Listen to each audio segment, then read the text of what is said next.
Our health is intimately linked to the social and economic conditions in which we live. These conditions are shaped by political, social and economic forces and can create or destroy our personal health and well-being.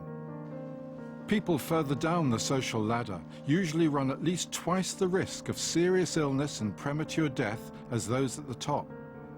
Socioeconomic problems are now seen as health problems that must be addressed to ensure everyone has an equal chance at a healthy life. Social determinants of health include the social gradient, or where we find ourselves on the social ladder, unemployment and a lack of job security, the type of transport available to us, early life experiences which start before we are born in the form of support received by our parents, social exclusion, poverty and discrimination, the amount of control we have at work, addiction to alcohol, drugs and tobacco, stress both at work and in everyday life, the type and quality of food to which we have access, our network of social support at home and in the community. This film follows the work of 3 groundbreaking projects in Scotland, Denmark and Slovenia.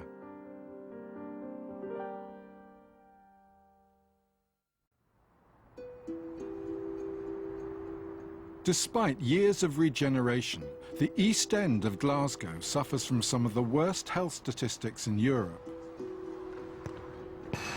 A boy aged 15 in this part of the city has only a 50% chance of reaching his 60th birthday.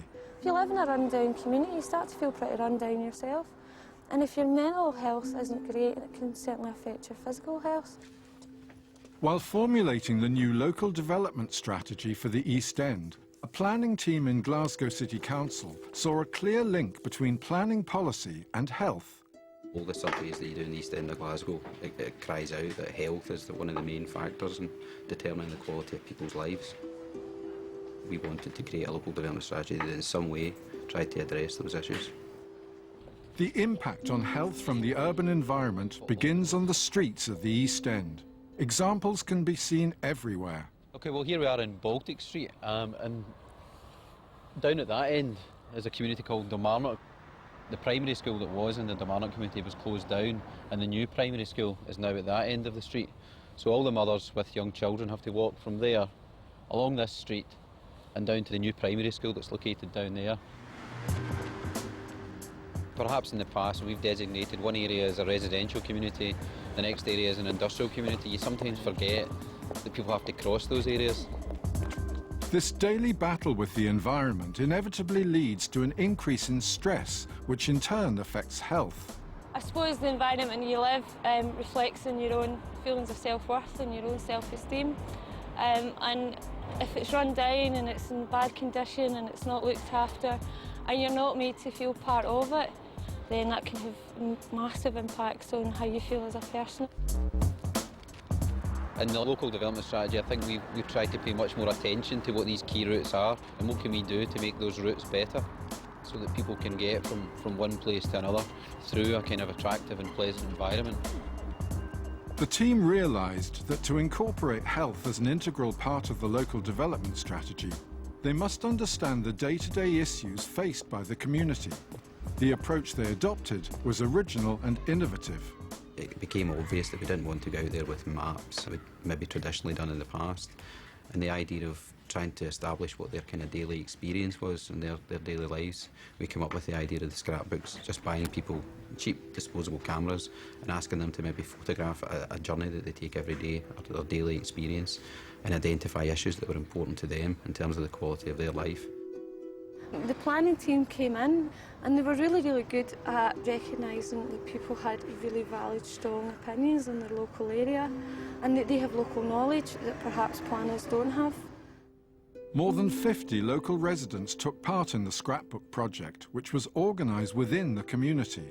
The results exceeded all expectations. Some of them are amazing. The pictures are really eye-opening, issues that you perhaps don't pick up working in the area. Some of these images are just incredible in terms of what people are experiencing in their daily lives.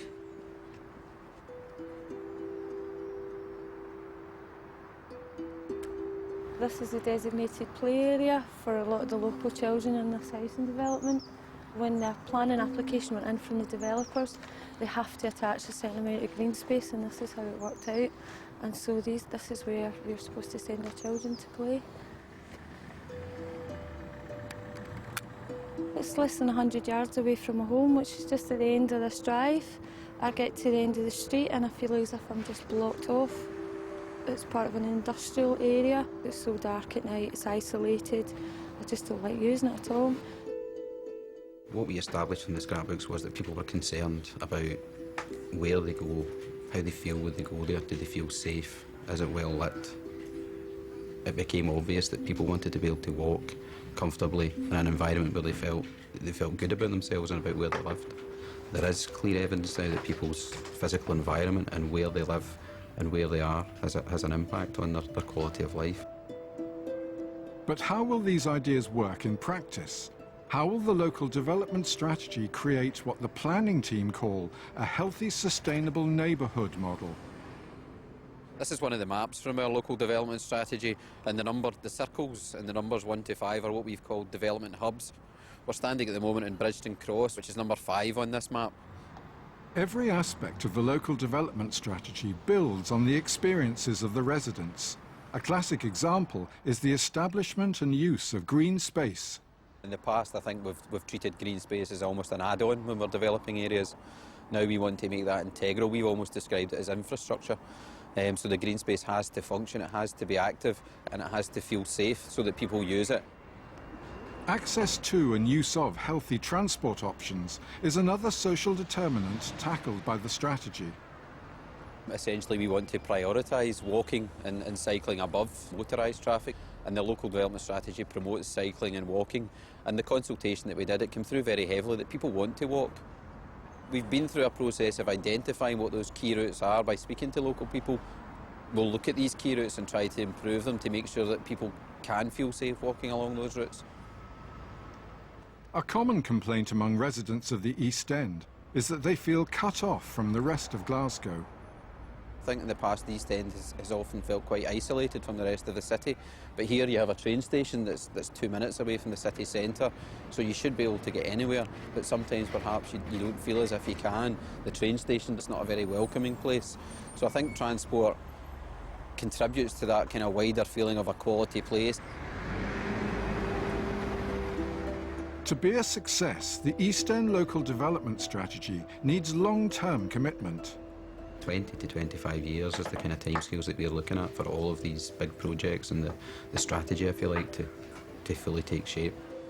Linking the social determinants of health to long-term planning policy is innovative and ambitious. We've found that, at the very least, incorporating health as a key factor in your planning documents allows you a new way to talk to local people and local communities, and we would recommend anybody, if they're thinking about developing new strategies, to use this approach. If you can walk down the street and feel safe inside yourself, like you would in other areas, it's just got to have an impact on your health.